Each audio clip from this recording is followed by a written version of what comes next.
श्री कृष्णा श्री कृष्णा श्री कृष्णा श्री कृष्ण। गुरुर्ब्रह्मा गुरुर्विष्णु गुरुर्देवो महेश्वरः गुरु साक्षात् परं ब्रह्म तस्मै श्री गुरवे नमः। तस्मै श्री गुरवे नमः। दृग्दृश्य विवेक की प्रक्रिया है कि हम अपने पास पहुंचे। हम अपने से दूर हो तब तो पास पहुंचे ना। हम अपने पास कैसे पहुंचे? तो तात्पर्य है कि हम अपने से दूर है, यह केवल एक भ्रांति है, कल्पना है। इस कल्पना के निराकरण को ही कहेंगे आध्यात्मिक साधना। तो हमको पेयर्स बताई, पहले रूप रंग और उसको प्रकाशित करने वाली आंखें। दूसरी पेयर बताई आंखें और उनको प्रकाशित करने वाला मन। तीसरी पेयर बताई मन और उसको प्रकाशित करने वाली चेतन सत्ता। तो यह जो प्रवास है आध्यात्मिक प्रवास, ये हिमालय से कन्याकुमारी तक नहीं है और कश्मीर से कामरूप तक नहीं है। यह प्रवास है केवल अपने पास पहुंचना। तो इसमें पहले हमें रूप रंग माने जगत के जितने विषय है उसके प्रति जो आकर्षण और आसक्ति है उससे परे चले जाना, पहली स्टेप। फिर दूसरी स्टेप है इंद्रियों का जो अच्छा बुरा होना उसको त्याग करके मन के पास पहुंच जाए। तीसरी स्टेप है कि ये मन के जो अच्छे बुरे अनेक विचार आते हैं, इन विचारों के द्वारा प्रभावित नहीं होना। ये जब होगा तब आकर के हम अपनी चेतन सत्ता में स्थित हो जाते हैं। अब इसमें स्थित होने के बाद सवाल ये है कि कैसे पता चले कि हम चेतन सत्ता में स्थित हो गए, क्योंकि वहां तो अन्य कोई है ही नहीं किसी को पूछे। जैसे समझो आप पहुंच गए, एक बार केरला की बात है। केरला ऐसा सुंदर स्टेट है कि जहां कहीं आदि भी नहीं अंत भी नहीं, समझता है नहीं कौन सा गांव कहां खत्म हुआ और कौन सा कहां से शुरू हुआ। तो हम वहां पहुंचे, भटक रहे थे, तो हमने सोचा एक विद्यार्थी को पूछे। तो एक लड़की थी, तो उसको हमने पूछा कि अंग्रेजी फिर जानते हैं, हमको ऐसे ऐसे जगह जाना है, गाइड करोगी? बोले हाँ बिल्कुल। तो बोले मैं बैठूँ? न बैठो, बैठ गई गाड़ी में। और जहाँ से राइट को लेना, फिर लेफ्ट को लेना, फिर राइट को, फिर राइट को, ऐसा करके करके 2-4 किलोमीटर। उसके बाद उधर बोले यहाँ रोको, उधर बोले ये मेरा घर है, आप जहां से आए थे वहां वापस जाइए और उल्टी दिशा में चले जाइए। देखो केरला के लोग महा इंटेलिजेंट होते हैं। तो यहां चेतन सत्ता में कोई अन्य हो तब तो पूछो ना किसी को। किसको पूछोगे आप? देखो जैसे आपकी आंखें रूप रंग को देख रही है, तो आप दूसरे को पूछोगे भाई सामने गधा दिखता है, गधा ही है क्या? नहीं यार वो आईना है। अच्छा तो कुछ ना कुछ समझ आ जाती है, कोई अन्य पूछने के लिए होता है। उसी प्रकार से आंखें ठीक काम कर रही है कि नहीं, तो उसके लिए मन है। लेकिन चेतन सत्ता में अन्य का अभाव होने के कारण अब किसको पूछोगे? इसके लिए यहां बताते हैं अब किसी को मत पूछो, फिर अपने अनुभूति का विश्लेषण करो। आध्यात्मिक जीवन माने अपने अनुभवों को समझना कि क्या हमारा अनुभव है। तो बताते हैं न उदेति न अस्सम एति ऐसा, यह जो चेतन सत्ता है इसका ना तो कभी प्रारंभ हुआ है ना तो कभी इसका अंत होता है। अब देखो कितने मजे की बात। जब हमने आंखें खोली तब दुनिया पैदा हुई, आंखें बंद करी दुनिया गायब। जब हमारा देह के साथ तादात्म्य हुआ तो यह स्थूल जगत प्रकट हो गया। जहाँ स्थूल देह के साथ तादात्म्य खत्म हो गया, स्थूल जगत गायब हो गया। इस प्रकार से प्रत्येक अनुभूति में अनुभव करने वाला इनका प्रारंभ और अंत हमको नजर आता है। जैसे अपना यह सत्र प्रारंभ हुआ, अब अंत भी होगा। थैंक गॉड, हम इसीलिए तो आते हैं क्योंकि इसका अंत होता है। तो कोई भी अनुभूतियां ले लो, उन सभी अनुभूतियों के पीछे यह एक अकाट्य सत्य है, प्रारंभ और अंत। अब यहां बताते हैं चेतन सत्ता क्या है। न उदेति न अस्तम एति, जिसका प्रारंभ ही होता नहीं इसलिए अंत भी नहीं होता। अब देखो, इस पर गौर करें, किसका प्रारंभ नहीं हुआ और किसका अंत नहीं हुआ।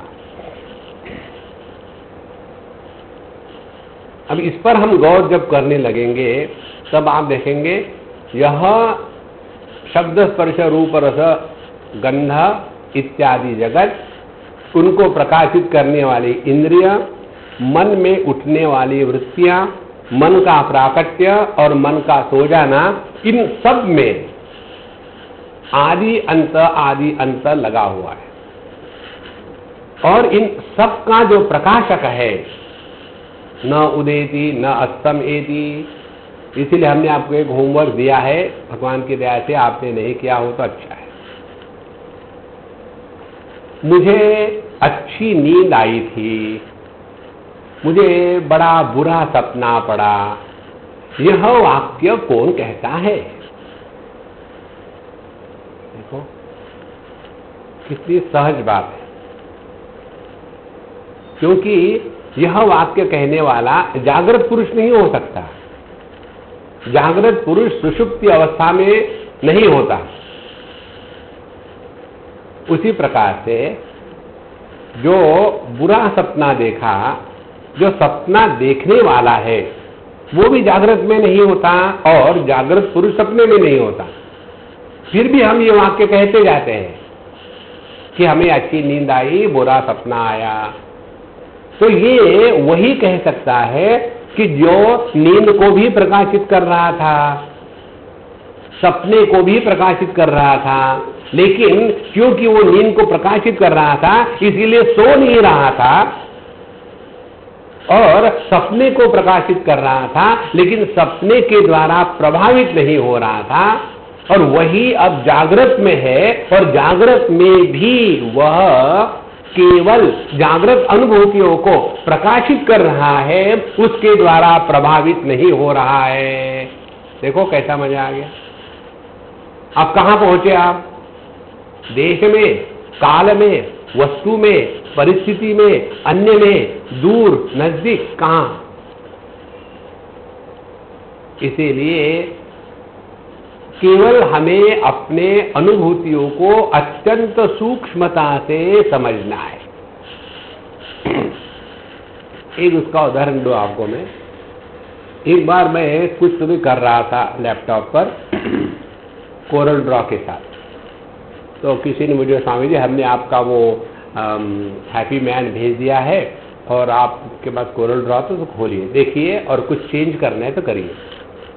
उसके बाद जब देखा तो उसकी एक ही आंख थी, एक आंख थी नहीं। हमने कहा भाई ये मिस्टर काणे कब से बन गए, इसकी एक आंख कहाँ चली गई? तो स्वामी जी यही समस्या हो गई हमारी, पता नहीं इसकी एक आंख आती ही नहीं। तो हमने कहा तुमने कैसे काम किया मुझे बताओ। बोले पता नहीं हो गया, लेकिन अब हम समझ नहीं पा रहे कि कहाँ गई एक आंख। फिर हमने कहा देखो इसमें डिफरेंट लेयर्स पर काम होता है, तो एक एक लेयर को एक्टिवेट करो, उसमें जो करना है कर सकते हो। एक बार वो लेयर डिसफंक्ट हो गई फिर उस पर आप कुछ नहीं कर सकते, दिखेगी वो but it is non functional. इसी प्रकार से हमारी भिन्न भिन्न लेयर्स है। शुद्ध चेतन सत्ता ये अधिष्ठान है। इसमें एक लेयर है स्थूल देह के साथ तादात्म्य जागृत जगत, दूसरी लेयर है मन के विकारों के साथ तादात्म्य स्वप्न जगत, तीसरी लेयर है सबका अभाव सुषुप्ति जगत। इन सब में अधिष्ठान रूप से जो चेतन सत्ता रहती है वो ज्यों की त्यों त्यों, और जो विंडो एक्टिवेट हो गई है वही सत्य भासने लग जाती है। जहां उसको आपने एक्टिवेट नहीं किया तो वो दिखती है लेकिन होती नहीं। देखो, माने at a time we can operate half a dozen windows. उसी प्रकार से इन सब के पीछे यदि बिजली चली गई तो सब विंडो गायब। उसी प्रकार से एक ही चेतन सत्ता जो सबका प्रकाशक है लेकिन किसी के भी द्वारा प्रभावित नहीं होती, वह अपना असली स्वरूप। देखो, और हम जहां भी दुखी होते हैं वो दुखी होते हैं चेतन सत्ता के रूप में नहीं, दुखी होते हैं जागृत पुरुष, और जागृत पुरुष होने के पश्चात फिर पति पत्नी भाई बहन अपना पराया, वहीं से संसार शुरू हो जाता है। इसलिए न उदेति न अस्तमेति ऐसा, फिर न वृद्धिम याति न क्षयम, फिर इस वृद्धि नहीं आती, यह बढ़ती नहीं। देखो, अब यहां दूसरा चिंतन करने का स्थान है। क्या हमें अपने बढ़ने का अनुभव आता है? किसी को भी नहीं आ सकता। ये तो समाज है जो हमको पहली बार अंकल आंटी कहता है और दादा दादी कहता है, सब मानना पड़ता है, नहीं तो हमको अपने बढ़ने का अनुभव नहीं आता। इसीलिए कैवल्य धाम में एक बार एक बूढ़ा आए अपने पत्नी के साथ, दिल्ली से आए थे किसी काम से, गवर्नमेंट का ऑफिशियल थे, रिटायर्ड थे, किसी कमीशन में बैठे हुए थे। तो आने के बाद हम लोग खाना खा रहे, अब हमको तो किसी में इंटरेस्ट है नहीं, तो बोले स्वामी जी आप खाना खा रहे हैं? मैं बोला I think I am taking food. अब सामने बैठे हैं खाना खा रहे हैं और इंटेलिजेंट लोग ऐसे प्रश्न पूछते हैं। तो what do you think about me? I said I don't think about you. What is there worthy of thinking in you? No no no, what I mean कि मेरी उम्र कितनी हो सकती। अब उनकी पत्नी भी साथ में बैठी तो मैं शराफत में आ गया, नहीं तो दोनों मिलकर के मेरा कंज्यूमर निकाल देंगे। तो मैंने कहा होगा, आप हो गए कोई 40 के करीब में, 40 या ऐसे कुछ, और ये आपकी लड़की लगती है। अरे वो आपसे भी जवान लगती है। बोले स्वामी जी सभी कहते हैं कि मैं अपनी उम्र का नहीं लगता हूँ। फिर बताओ अब आपकी उम्र कितनी है? I am 78 years young, I don't call my self old.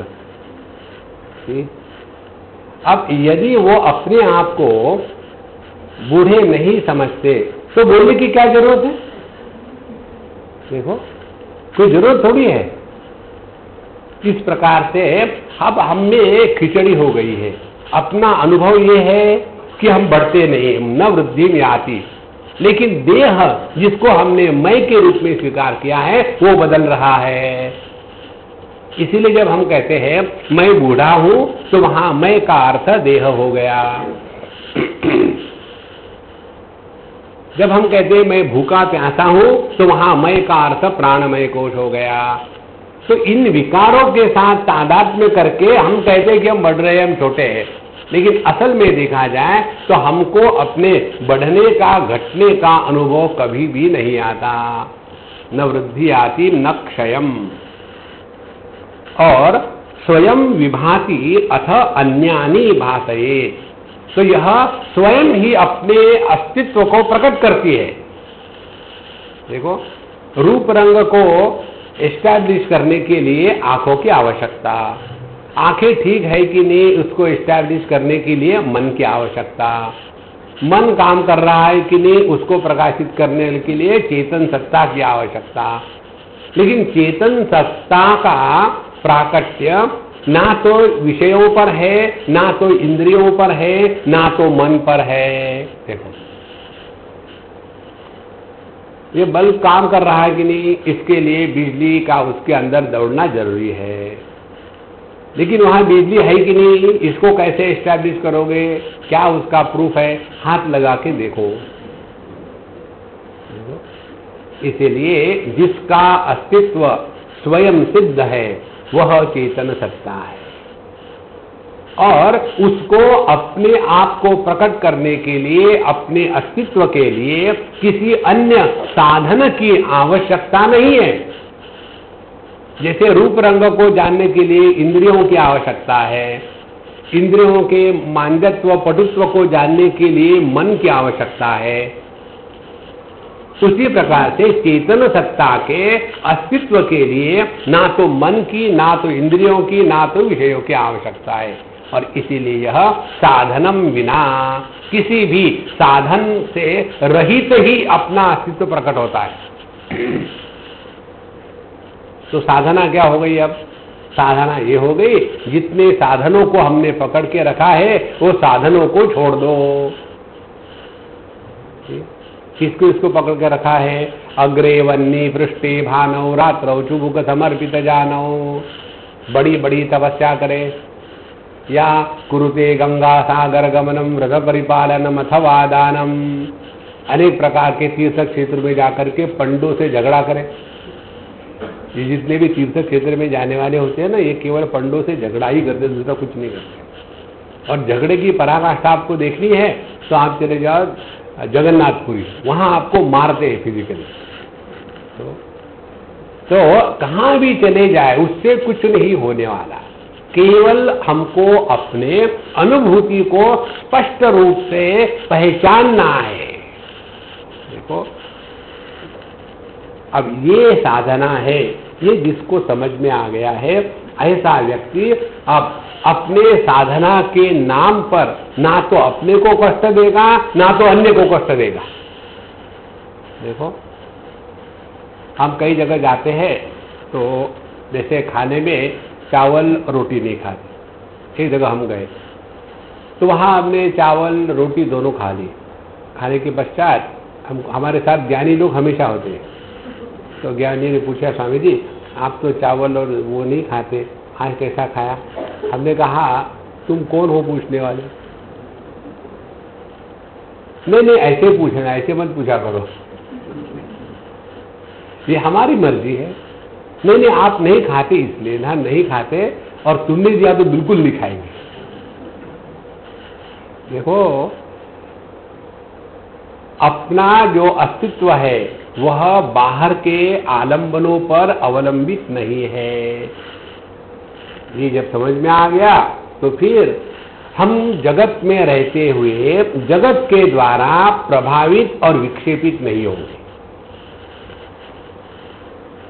पद्मपत्र मिवाम्भसा, जैसे पानी में एक कमल दल हो, उसी प्रकार से अब यह अपना सबका अनुभव है। अब देखो दिस इज कॉल्ड, एक बार एक कहानी आती है, कहाँ स्वामी राम तीर्थ के जीवन की।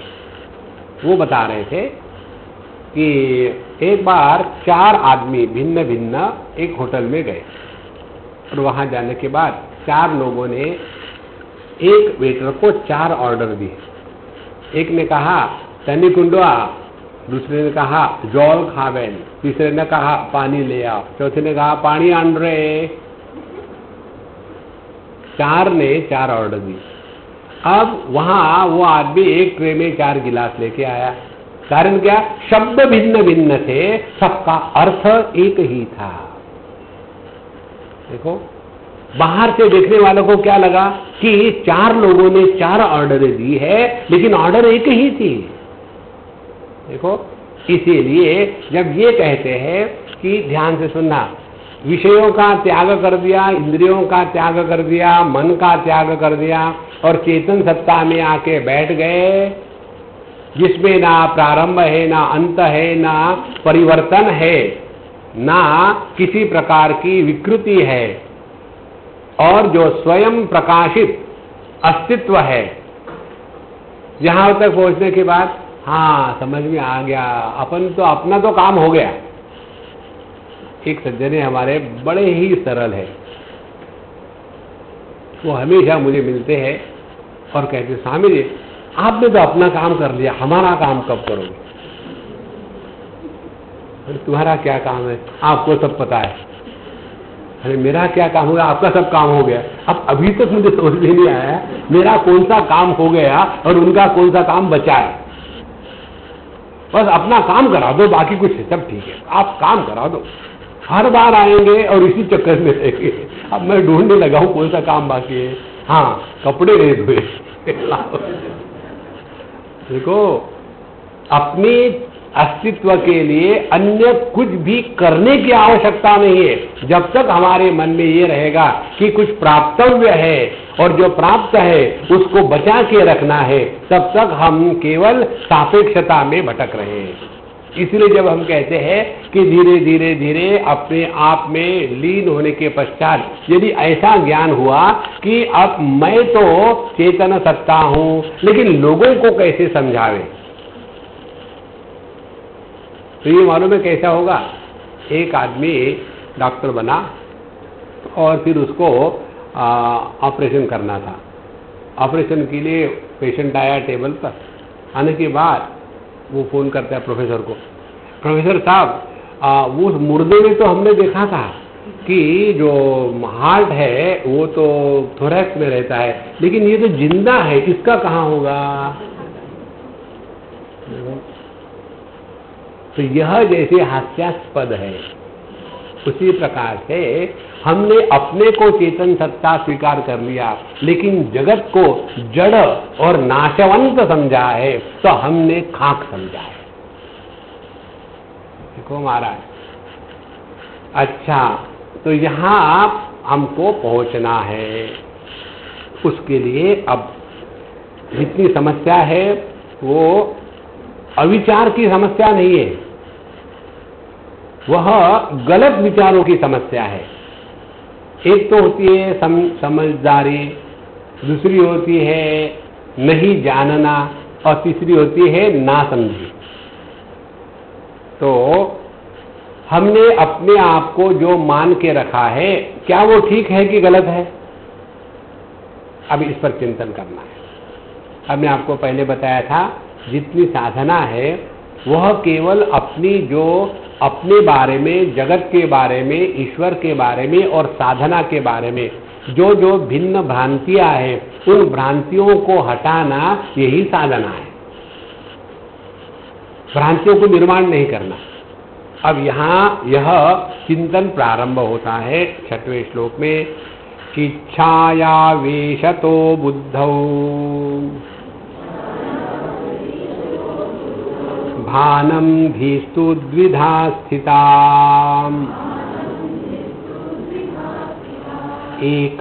एकाहंकृतिरन्या स्यात् अंतःकरण रूपिणी।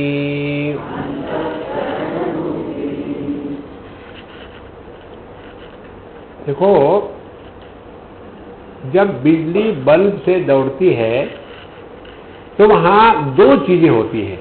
एक तो जो प्रकाश है और जो फिलामेंट है या बल्ब है, वो कुछ समय के बाद थोड़ा सा गर्म हो जाता है, ज्यादा नहीं, थोड़ा सा गर्म होता है।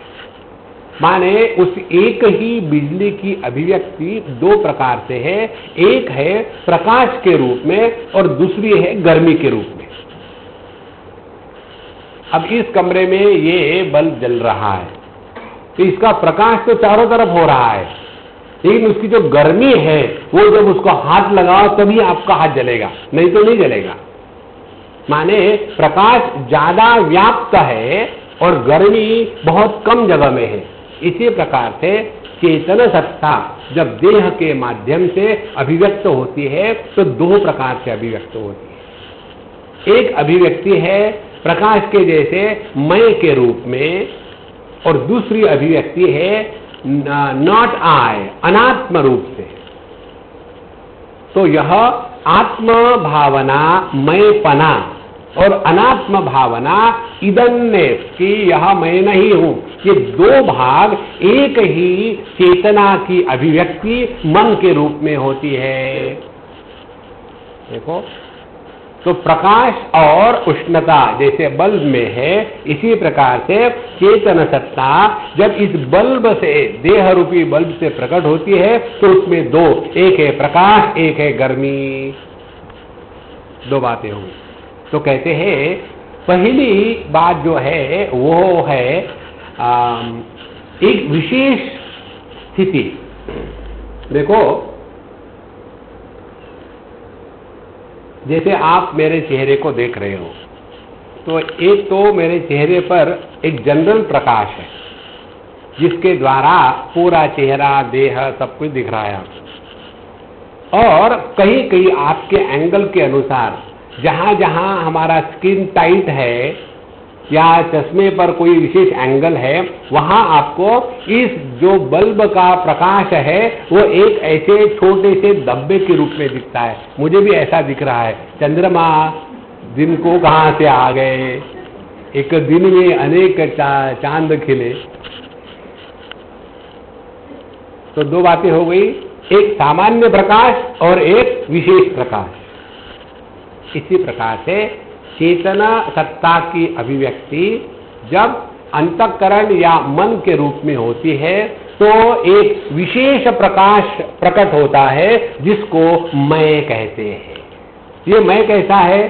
तो जैसे पानी में यदि सूर्य ने प्रवेश किया तो क्या होगा? पानी को सूर्य ने प्रकाशित किया और उसी पानी में एक स्थान पर सूर्य का प्रतिबिंब है और उस प्रतिबिंब से ही दूसरा प्रकाश निकलेगा और वह दूसरा प्रकाश बाकी वस्तु को प्रकाशित करेगा। जो सामान्य पानी को प्रकाशित किया गया है वहां से दूसरा प्रकाश नहीं निकलेगा। इसी प्रकार से यहां कहते हैं चिच्छाया वेशता बुद्धौ भानम। तो जहां इस मन में जो अपने आप में जड़ है, इसमें जहां चेतन सत्ता का प्राकट्य प्रतिबिंब के रूप में हुआ तो वही मन जो जड़ है वह चेतनता को प्राप्त हो जाता है। जैसे पानी में अपना अन्य को प्रकाशित करने का सामर्थ्य नहीं है, लेकिन उसी पानी में जब सूर्य का प्रतिबिंब पड़ता है तो उस प्रतिबिंब से दूसरा प्रकाश निकाल करके फिर अन्य वस्तु को प्रकाशित करता है। इसी प्रकार से मन या अंतःकरण अपने आप में जड़ है, अन्य को प्रकाशित करने का उसमें सामर्थ्य नहीं है, लेकिन उसी मन में जब चेतन सत्ता के प्रतिबिंब के रूप में प्राकट्य होता है तो वहां यह मन जो जड़ है वो मानो अब सचेत हो गया। चिच्छाया वेशता बुद्धौ भानम। तो यह जो बुद्धि है अपने आप में जड़ है, एक जड़ अन्य जड़ को प्रकाशित नहीं कर सकता। देखो, नहीं तो क्या होगा? दो कुर्सियां साथ में रखी है ठीक से और आप चले गए, वापस आ गए, क्या हो गया? नहीं, ये कुर्सी मुझे नहीं अच्छी लगती। एक जड़ कुर्सी दूसरे जड़ कुर्सी का त्याग नहीं करेगी। देखो, क्योंकि दोनों में जड़त्व है। इसी प्रकार से विषय जड़ है, विषयों को प्रकाशित करने वाली आंखें जड़ है, आंखें जड़ है, आंखों को प्रकाशित करने वाला मन जड़ है, मन जड़ है, लेकिन चेतन सत्ता ही केवल चैतन्यात्मक है। तो क्या हुआ? चेतन सत्ता का प्रतिबिंब मन में पड़ा और मन चैतन्यमय हो गया। देखो, और यही मन इंद्रियों के माध्यम से प्रकट हुआ तो यह जो इंद्रिय जड़ थे वही चेतनमय हो गए। इस प्रकार से चेतन सत्ता के प्रतिबिंब के कारण जड़ जगत में चेतना का आभास हो जाता है। उसी को कहते हैं जगत, उसी को कहते हैं जीव, उसी को कहते हैं जीवन। चिच्छाया वेशतो बुद्धौ भानम। और यह जो अंतःकरण बुद्धि द्विधा स्थिता, इसकी दो स्थितियां होती हैं। एक अहंकृति ही, तो उसमें मैं प्रकट हो जाता है। अब देखो, इसको हमने आपको कई बार समझाया है। यह पेंसिल है। इस ज्ञान में दो मुख्य रूप से बातें प्रकट होती हैं। एक बात है कि इस पेंसिल को जानने वाला मैं जानता हूं ये पेंसिल है, और मैं ये भी जानता हूं कि पेंसिल मैं नहीं हूं। माने इस ज्ञान में एक तो आत्म भाव है कि जानने वाला मैं, और जो जाना गया है वो मैं नहीं हूं। तो जिस ज्ञान में आत्म भाव मैं और अनात्म भाव मैं नहीं, ये दो प्रकट होते हैं, उसको कहते हैं अंतःकरण।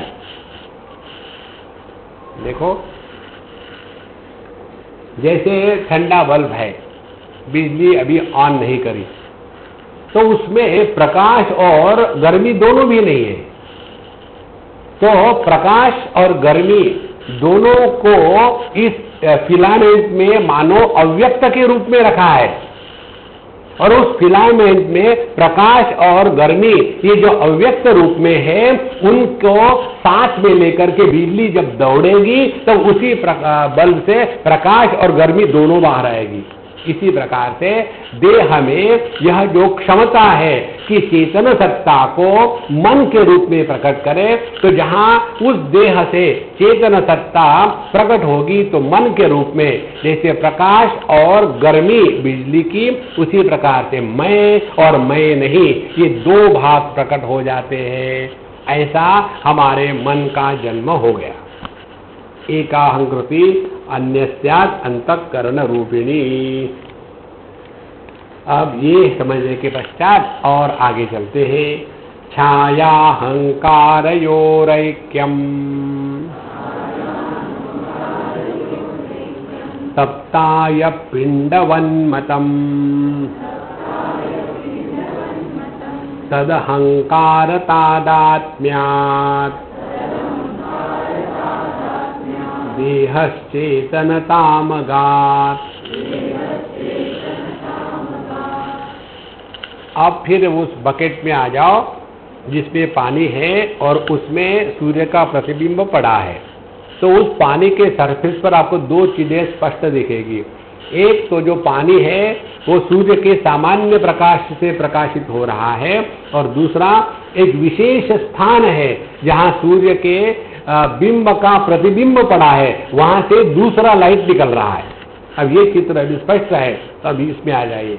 छाया अहंकारयोः ऐक्यम, तो जो पानी और पानी में पड़ा जो सूर्य का प्रतिबिंब का डिस्क है, प्रतिबिंब है, इनका ऐक्य तादात्म्य कैसा है, उदाहरण लेते हैं। तप्त अय पिंडवत, ऐसा कहा गया है। अय माने क्या, लोहा।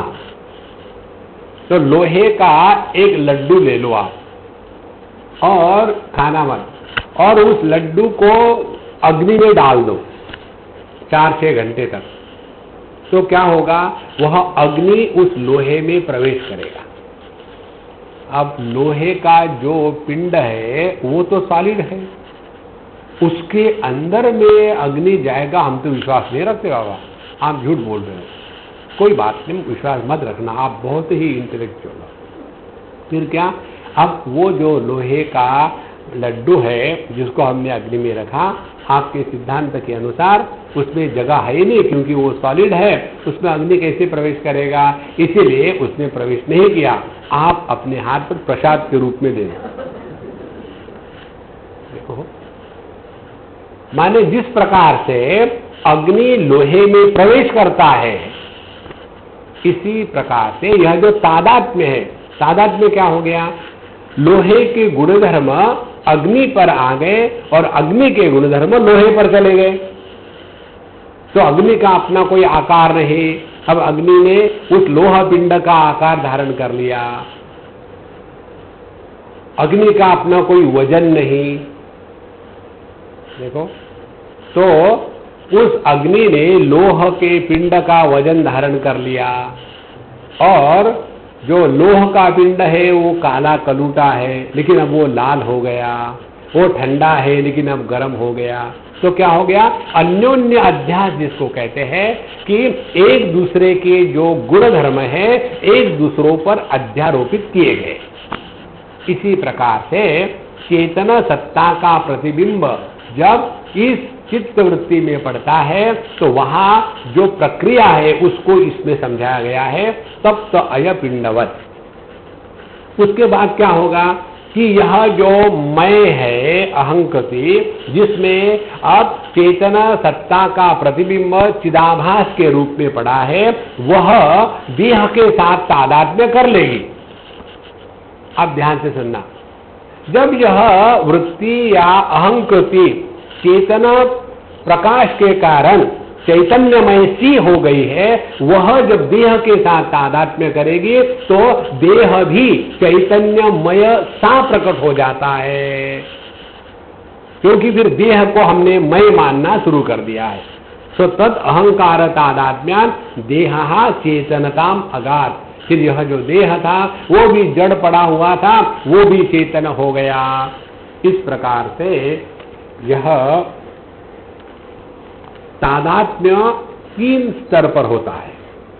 तो कौन से स्तर पर है? अहंकारस्य तादात्म्यम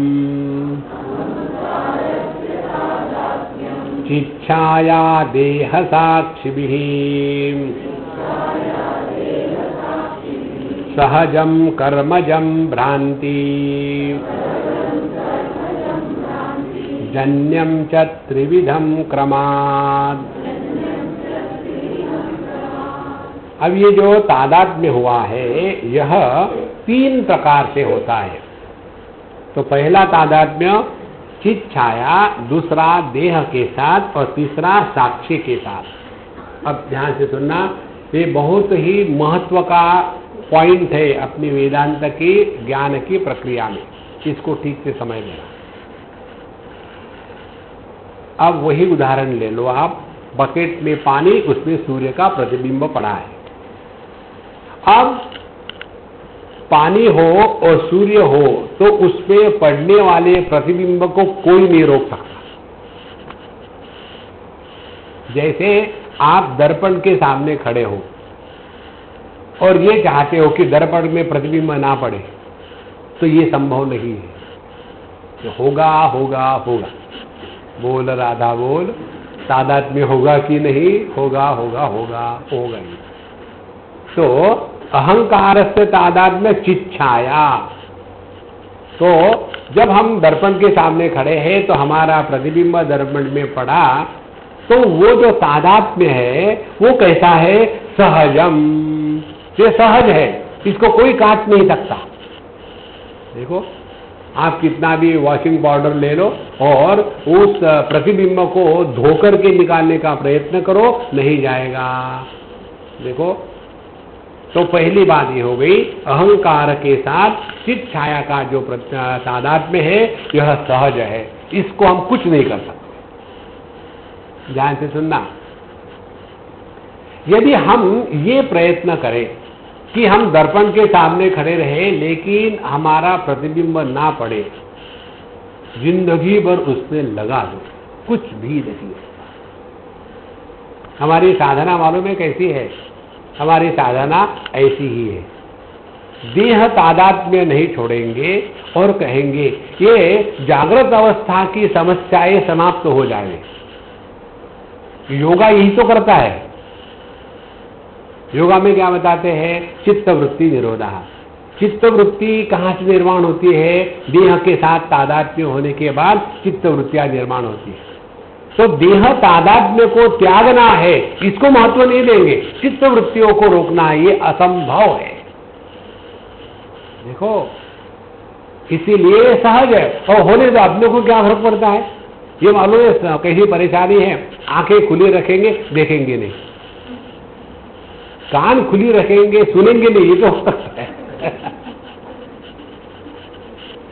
देखो, तो जहां हमारे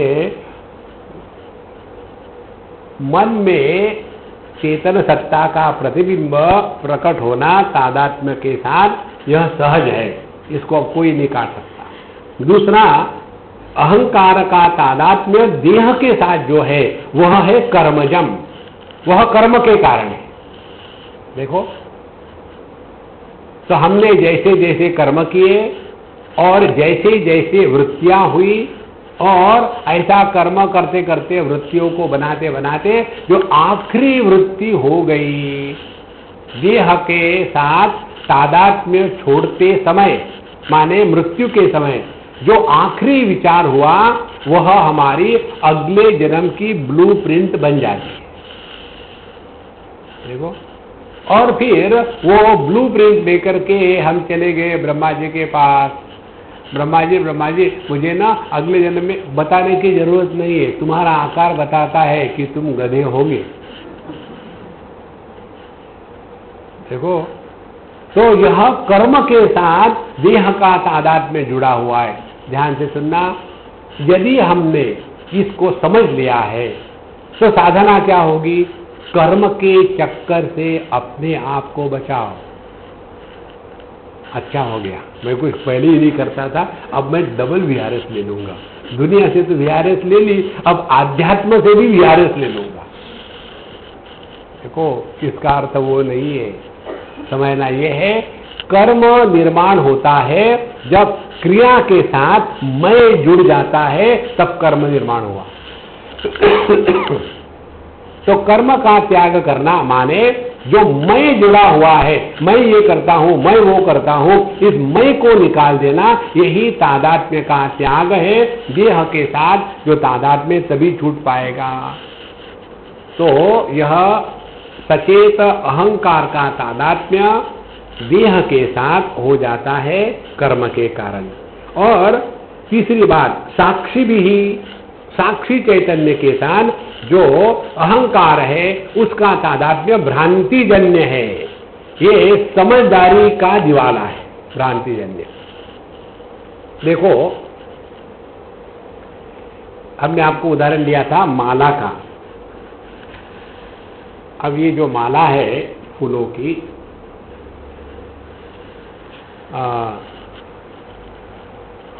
क्या 25 फूल 40 की माला, बुरी नजर वाले तेरा मुंह काला। ये सब महामंत्र लिखे होते हैं अपने सब ट्रकों के पीछे। अब ये जो माला है, अब इस माला में कितने सारे फूल हैं और इन फूलों को इकट्ठा करके एक धागे ने रखा है। तो अखंडता धागे की है, फूलों की नहीं है। तो जितने ज्यादा फूल उतनी लंबी माला, जितने कम फूल उतनी कम माला, जितने कम फूल उतनी छोटी माला, जितने कम फूल उतनी छोटी माला। यदि एक ही फूल रहा तो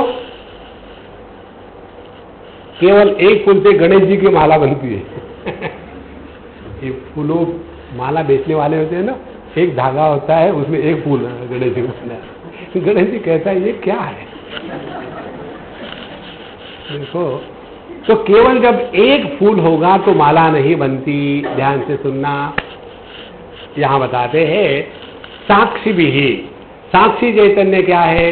नो देती न अस्तमेति ऐशा न वृद्धि आती न क्षयम।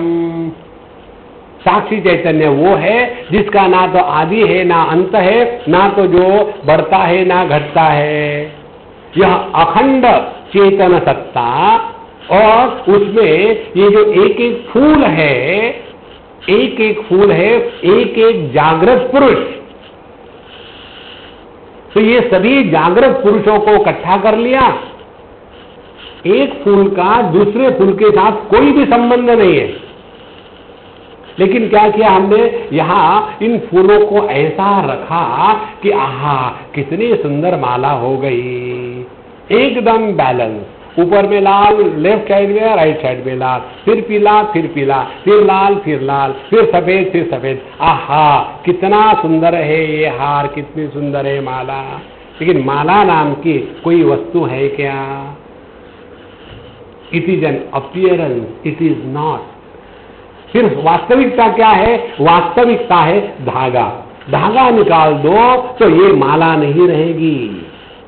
ध्यान से सुनना, चेतन सत्ता निकाली नहीं जा सकती।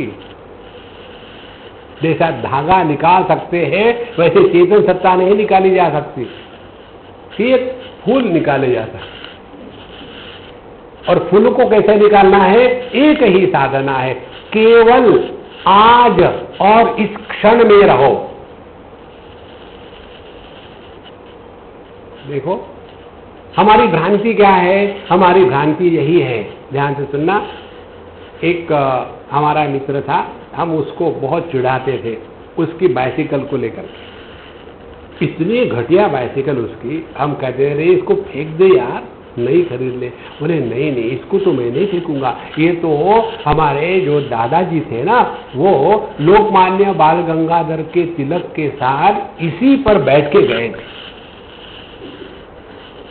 हमने कहा बाप रे, इतनी पुरानी है, कुछ बदला नहीं? कि बदला, टायर बदले, ट्यूब बदले, स्पोक बदले, रिंग बदली। एक बार एक्सीडेंट हो गया था तो उसकी चेसिस बदल डाली और उसका हैंडल बदल डाला, वो जो सीट वो भी बदल डाला, लेकिन साइकिल वही है। देखो उसी प्रकार से सभी की सभी जितने हमारे देह की सेल्स है वो सब की सब बदल चुकी है, लेकिन मेरा वही देह जिसमें मैं पैदा हुआ था वही देह अब है। देखो यही तो भ्रांति है। माने देह एक ही है, वही है। यह इसको कहते हैं परिणामी नित्य। इसमें नित्यता प्रतीत होती है लेकिन होती नहीं। जैसे आप गंगा जी में गए, एक लोटा लिया और नहा लिए, तब तक के गंगा जी बदल गई, वो गंगा जी थोड़ी नहीं है। इसी प्रकार से प्रत्येक क्षण इस प्रकृति में नित्य निरंतर परिवर्तन हो रहा है, और ये सभी परिवर्तनों का एक जो अधिष्ठान है अखंड अपरिवर्तनीय, वही अपना असली स्वरूप है। देखो पिछले बार मैं गया था यहां से गोवा, रात को काफी लेट हो गए, सोते सोते 1:30-2 बज गया, और फिर सुबह में 3 बजे उठ करके नहा धो करके और फिर 4 बजे रिपोर्ट करना और जाके फ्लाइट में बैठे। कभी ऐसा नहीं होता, जाके बैठा और एकदम बैठ के मैं ऐसा सो गया क्योंकि नींद नहीं हुई थी पूरी। और जब वहां गोवा में लैंड किया, धड़ाम से तो उठ गया, बाप रे क्या गिर गया। और मैं सोच रहा था कि मैं अपने ही कमरे में हूं। देखो माने जहां हमारा देह के साथ तादात्म्य है तभी तक ये जगत सत्य है, अन्यथा इसका कोई अर्थ नहीं है। तो जो सोया था वह नहीं जगा। देखो तो यह जो तादात्म्य है इसको ठीक से समझ लेना।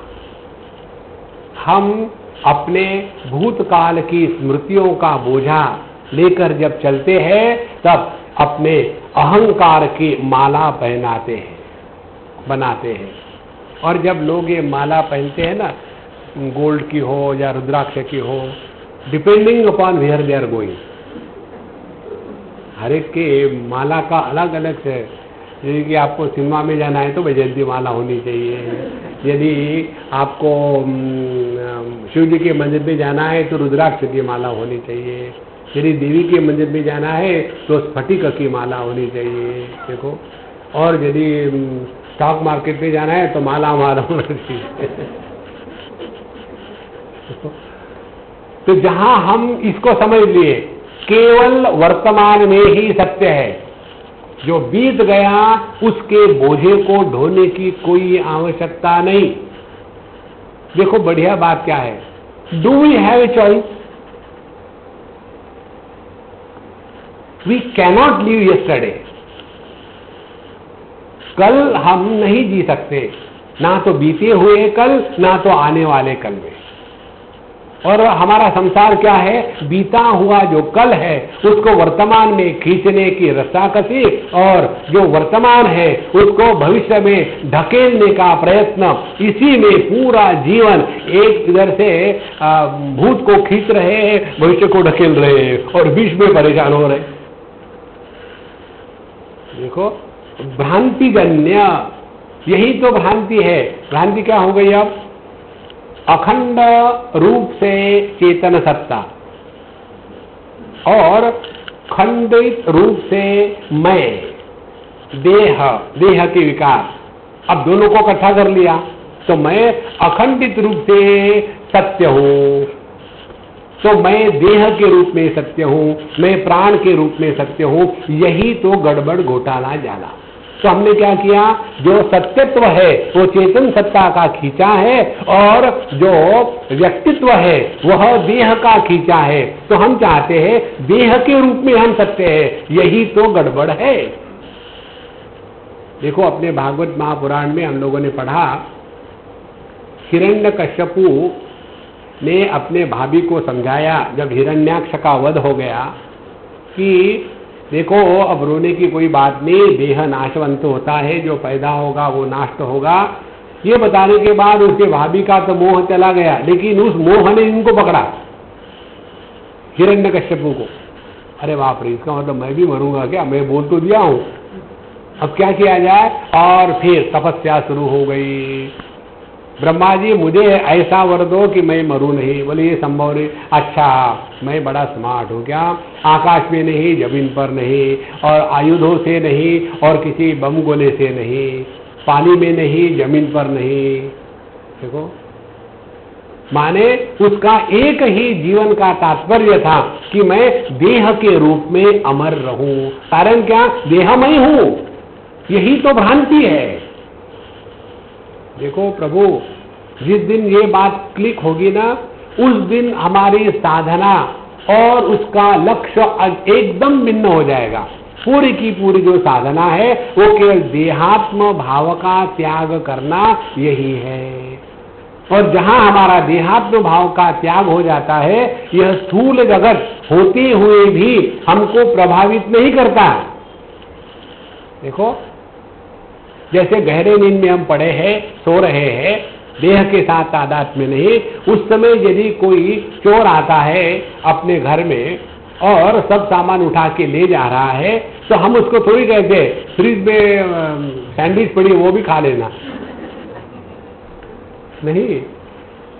कारण क्या है कि जहां स्थूल देह के साथ तादाद में नहीं, स्थूल जगत का अस्तित्व हमारे लिए कोई मायना नहीं रखता।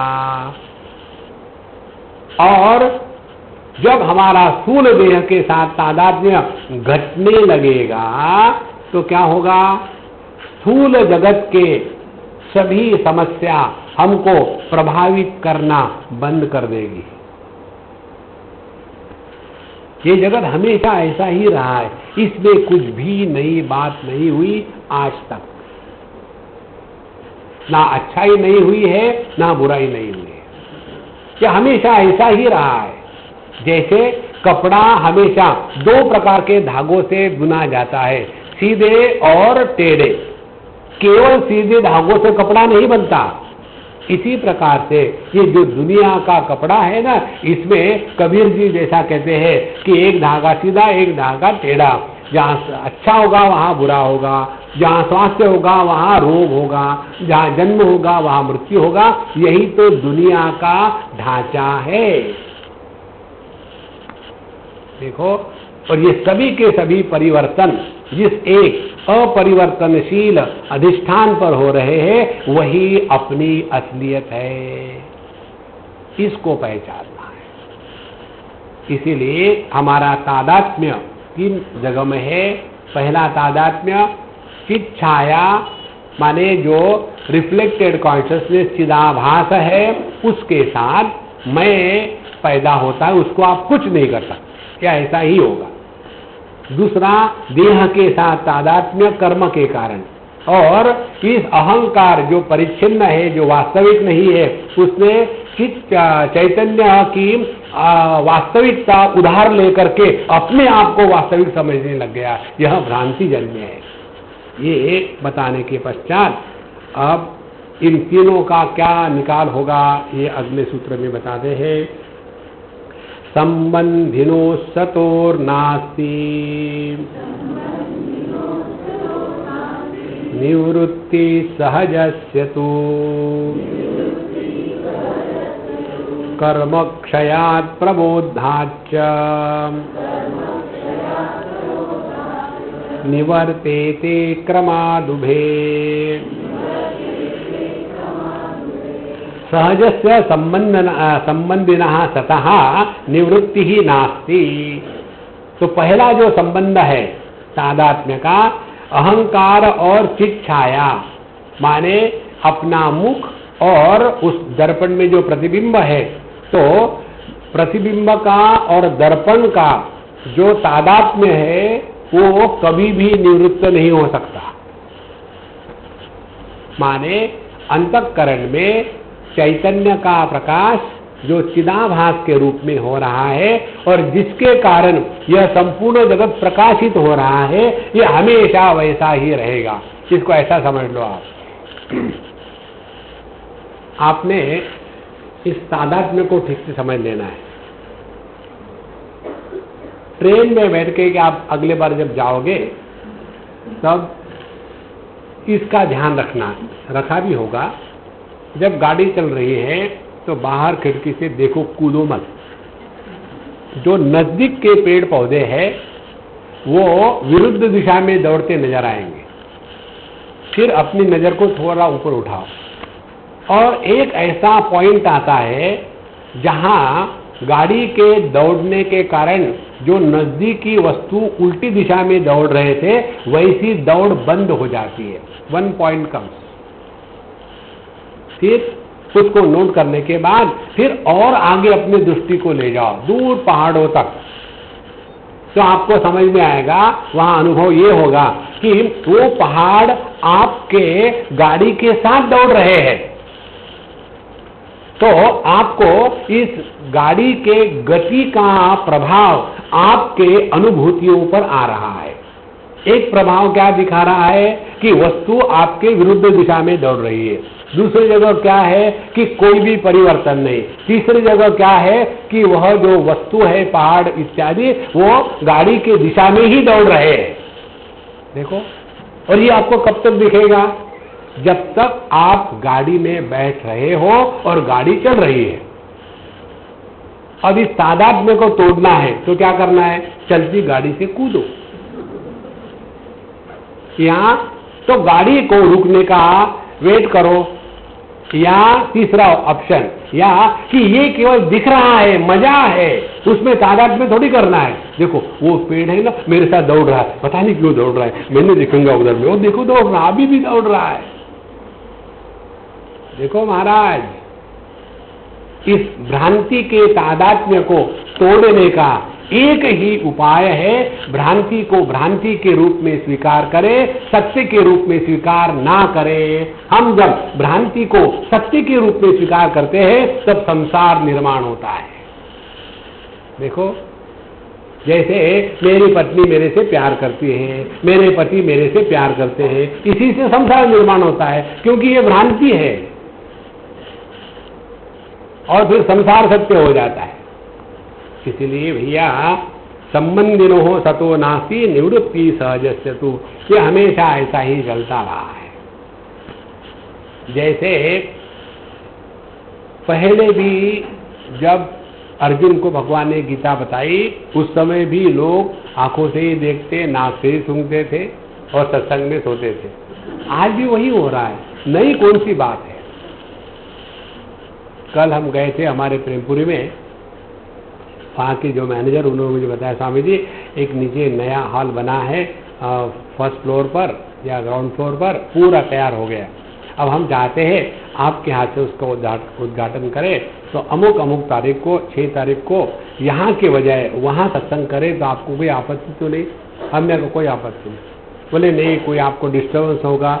हमने कहा देखो, मुझे ये भ्रांति नहीं है कि ऊपर बैठ कर के लोग सुनते हैं और नीचे बैठ कर के सुनेंगे नहीं। दोनों जगह में वही है, वो भी टाइम पास करने के लिए आते, मैं भी टाइम पास करने। जिस दिन आप इसको पकड़ लो ना, ये सब बहुत बढ़िया चल रहा है। इस पे ना कुछ प्राप्तव्य है, ना कुछ त्याज्य है, क्योंकि आंखें खुली तो आपको दिखेगा ये रूप रंग। मन है तो उसमें वृत्तियां आएगी ही। अब इसको मन में वृत्ति नहीं आनी चाहिए, नहीं चाहिए। इसीलिए जितने मेडिटेशन करने वाले होते हैं ना, दे सफर साइलेंटली, और that silent suffering to hide they want darkness. इसीलिए स्विच ऑफ कर दो, ताकि बंदी मुट्ठी 1.25 लाख की, जो मेडिटेशन करवा रहा वो भी सो रहा है, जो करे वो भी परस्परम सोयंता श्रेय परम वाप्तत। देखो, समझो मन में विचार आते तो आने को क्या फर्क पड़ता है, वाई वरी, उसमें वरी करने के स्थान पर चिंतन करो, मन में किसके विचार आते हैं और किसको आते हैं, तो आपको पता चलेगा। जब हम कुछ बनते हैं, हम यदि पति बने तो विचार आएंगे पत्नी के, हम यदि बाप बने तो विचार आएंगे बच्चों के। देखो, हम यदि आध्यात्मिक बने, मैं तो आध्यात्मिक हूं, तो विचार आएंगे सिनेमा के एक्टरों के। देखो, पता नहीं लोग सिनेमा में एक्टिंग क्यों करते हैं, अच्छा खासा ध्यान करना चाहिए। इस प्रकार से जहां आप कुछ बनो, विचार की परंपरा शुरू हो जाएगी। तो फिर आपकी साधना क्या हो जाएगी, ये बनावटी होना बंद कर दो। जैसे हमारे गुजरात में नानावटी होता है ना, वैसे ये बनावटी होता है। माने जो नाना प्रकार से बनता है उसको नानावटी कहते हैं। तो जहां हमने बनना छोड़ दिया, रहने दो तादाद में, कुछ फर्क नहीं पड़ने वाला। तो संबंधिनो सतुर्नास्ति निवृत्ति सहजस्य। तो अब इसके चक्कर में ना पड़े। फिर कर्म क्षयात, अब देह के साथ जो तादात्म्य है अहंकार का, इसका नाश कैसा होगा, कर्म क्षयात, कर्म का क्षय होने से। अब कर्म का जो प्रसंग है, इस प्रसंग को लेकर के हमको बड़ा मजा आता है। माने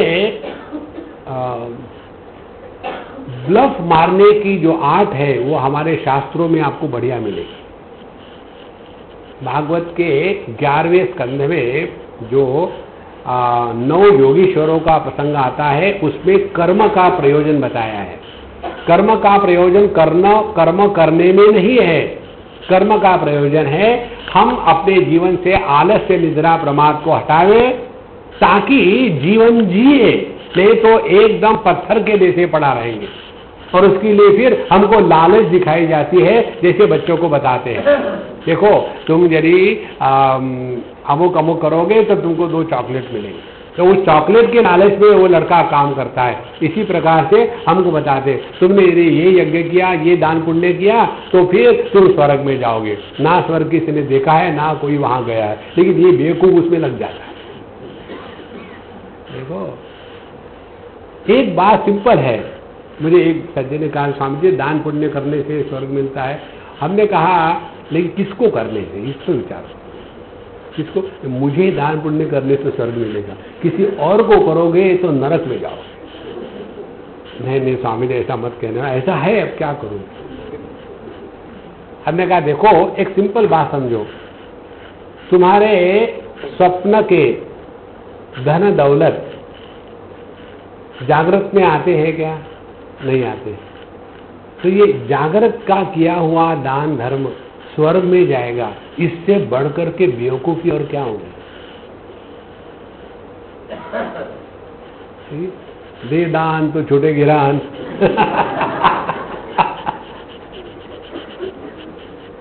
देखो महाराज, इस चक्कर से हट जाओ। इसीलिए भगवान शंकराचार्य कहते हैं ना, कुरुते गंगा सागर गमनम व्रत परिपालनम अथवा दानम। तो ये जो कर्म का सिद्धांत है उसको ऐसे समझना है कि जब तक के मैं कर्म कर रहा हूं ये भावना है, तभी तक कर्म हो रहा है। अब इसमें गणित ये है, कर्म के कारण संस्कार, संस्कार के कारण कर्म, कर्म के कारण संस्कार, संस्कार के कारण कर्म। तो पहले मुर्गी या पहले अंडा। देखो, इसीलिए जो एक दूसरे पर अवलंबित होते हैं वह भ्रांति है, वह सत्य नहीं है। सत्य निरपेक्ष है। जैसे आदमी सत्य है, पति भ्रांति है, क्योंकि पैदाइश से तो कोई पति होता नहीं। और जब भगवान की दया हो जाती है तो फिर वो आदमी हो जाता है। तो बीच में उस आदमी पर पति का भूत चढ़ गया था, और जब आदमी को भूत चढ़ जाता है तो आदमी कैसे व्यवहार करता है। देखो, जैसी ये बात क्लियर क्लिक हो जाएगी एक दिन, एकदम कर्म के चक्कर से हमेशा के लिए उठ जाएंगे। कौन सा चक्कर? अच्छा कर्म करने का एरोगेंस नहीं होगा, और जो बुरे कर्म हो चुके हैं उनकी ग्लानि नहीं होगी। भूत के लिए एक ही उपाय है, और वो है भूत को भूल जाओ। That is the only thing. और जो व्यक्ति भूत को नहीं भूल सकता उसको भूत लग जाता है। आप देखो, ये बुढ़ाऊ जितने होते हैं, अभी कहाँ गया था मैं, बैंगलोर में, वहां अखिल भारतीय ज्येष्ठ नागरिक संघ, उनके जो प्रेसिडेंट थे वो आए थे हमको माला पहनाने के लिए। उसके बाद जैसा विषय चला, हमने कहा देखो, हमारे बुढ़ाऊ लोग जवान लोगों में फिट क्यों नहीं होते, इसका क्या कारण है। हम लोग कहते तो है आजकल की जवान पीढ़ी बड़ों को आदर नहीं देती इत्यादि, वो सब ठीक है, लेकिन कारण भी तो ढूंढो।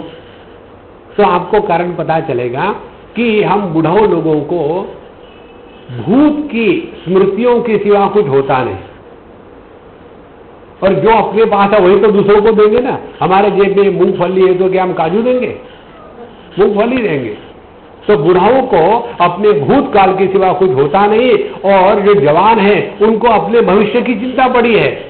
तो अब उनका क्या समस्या है? समस्या यही है कि यह बुढ़ाओं को भूत चढ़ चुका है और ये जवान है भविष्य की चिंता में फंसे, इसीलिए दे आर अनफिट। तो क्या करना है? हमने अपने भूत को जबान पर नहीं लाना, तो क्या होगा? आप जवान हो जाओगे। देखो, इस पर गौर देना, बहुत गौर करना है इस पर। कभी भी अपने भूत को वर्तमान में मत लाना, तो अपने आप मैं गायब हो जाएगा। जहां मैं गायब होगा वहां मैंने ये किया था, मैंने वो किया था, मैं वहां ऊपर चढ़ गया था फिर नीचे गिर गया था। देखो, कहीं भी आप जाओ, यदि एक ये कसम खा लो कि आप अपने भूतकाल की एक भी स्मृति को वर्तमान में नहीं खींचोगे, तो आप ऑलवेज यू आर स्वीट 16। देखो,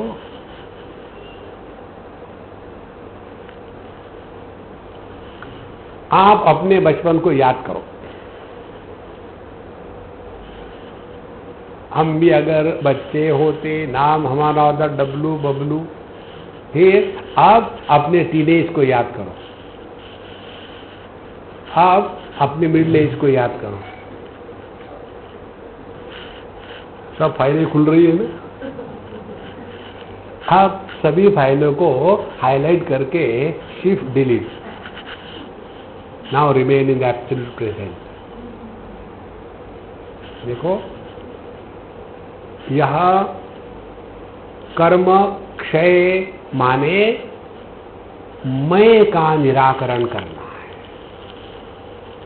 और कुछ नहीं है। क्योंकि मैं क्या है? मैं माने अपने भूतकाल के स्मृतियों का जो जोड़ है उसको मैं कहते हैं। बिल्कुल इस पर स्पष्ट ध्यान देना।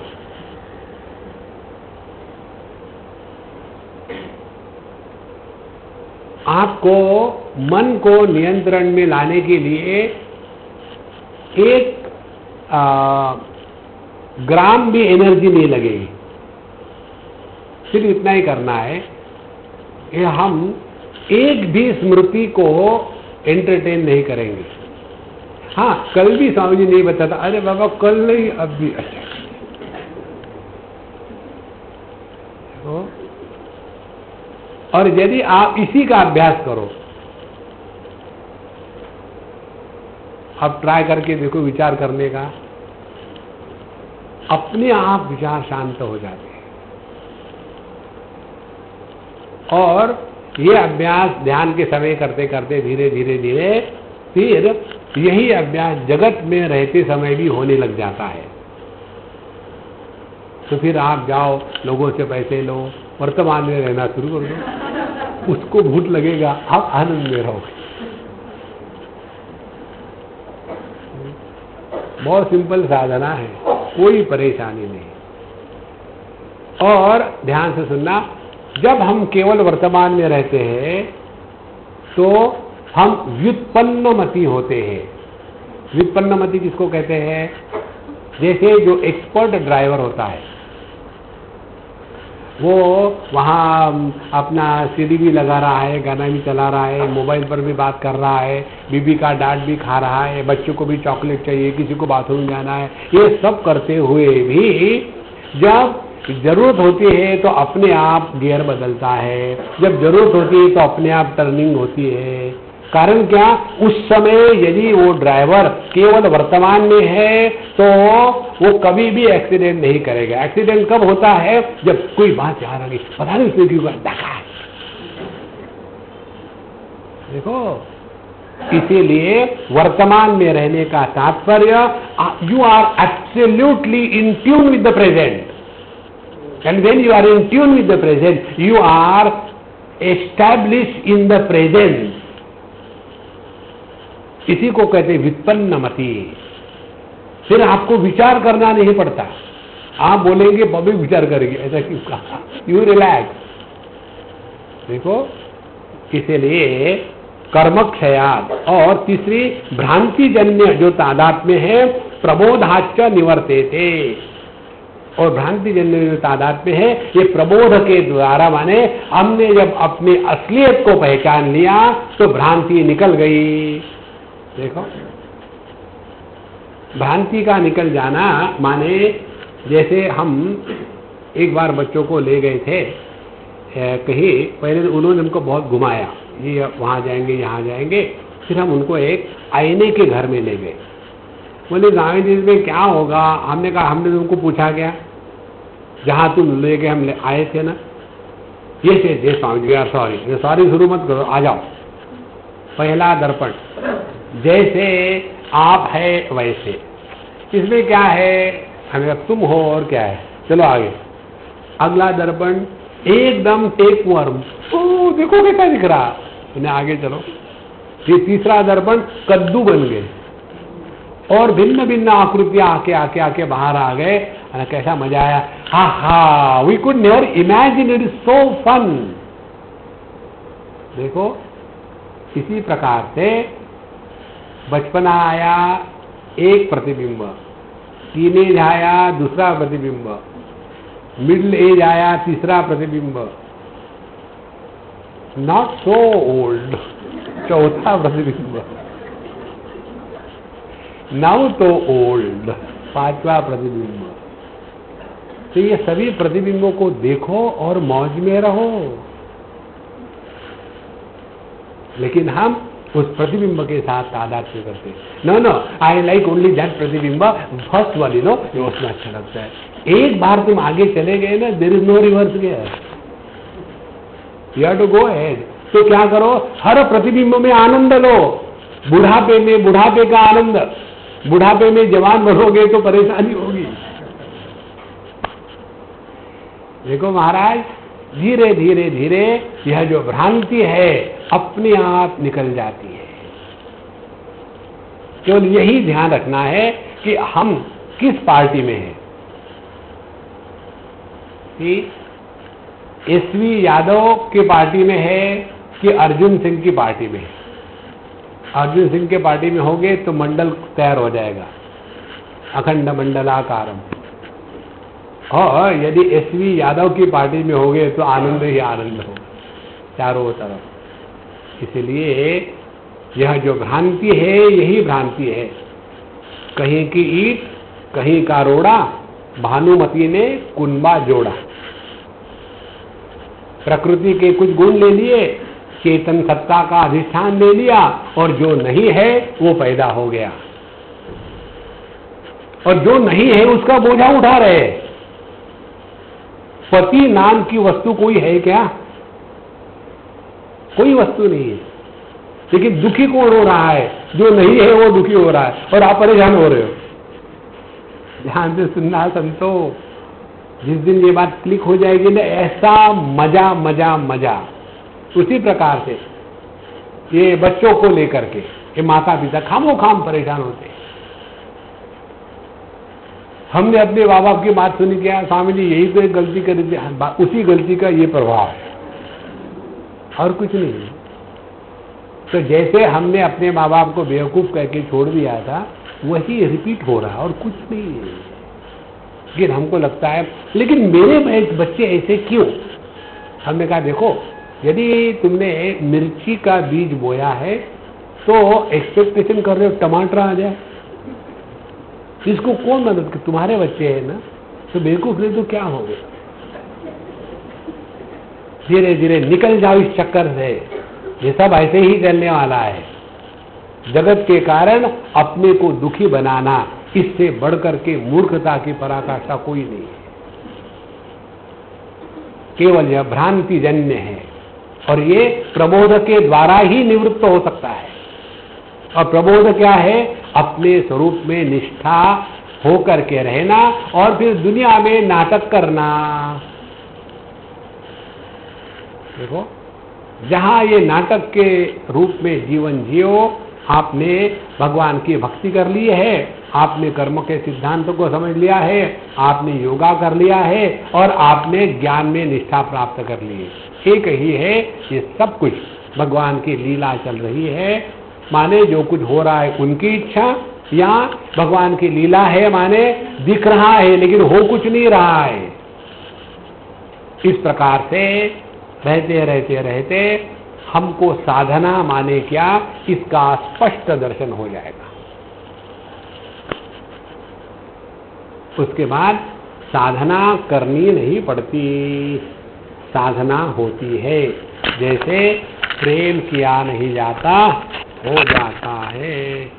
ओम पूर्णमदः पूर्णमिदं पूर्णात् पूर्णमुदच्यते पूर्णस्य पूर्णमादाय पूर्णमेवावशिष्यते। ओम शांति शांति शांति।